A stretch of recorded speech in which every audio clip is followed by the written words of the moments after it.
Adolat ma'mini chiroyligini qara. Nima? Shundan olishimiz kerak-da.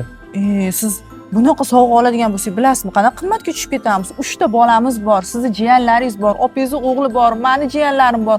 Qancha bo'lib ketadi, bilasizmi? Qancha bo'ladi? Qimmat bo'ladi. Hech qancha bo'lmaydi. Ha. Men senga shu podarkani yarim narxida tayyorlashni o'rgataymi? Qanaqa qilib? Ket, oxirigacha ko'ring, sizga ham o'rgataman.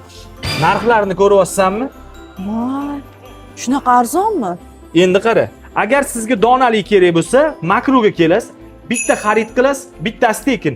10 ta xarid qilsangiz, 10 tasi tekin. Shunda bu shirinlik ham donaga, korobkaga birga bir aksiyada bo'lyaptimi? Sen faqat shu deb o'ylayapsanmi? Yo'q, bular ham birga bir aksiyada. Donalik xarid qilaman desangiz, Makroga kelasiz. Korobkali 100 ta, 200 ta, 1000 ta xarid qilaman desangiz, opisaniyadagi raqamlarga murojaat qilasiz. 1000 ta xarid qilsangiz, 1000 tasi tekin. O'rtoqlar, bu aksiya 5-yanvargacha davom etar ekan. Eng muhimi, hamma mahsulotlarning halol sertifikati bor. Farzandingizga halolini ravo ko'ring.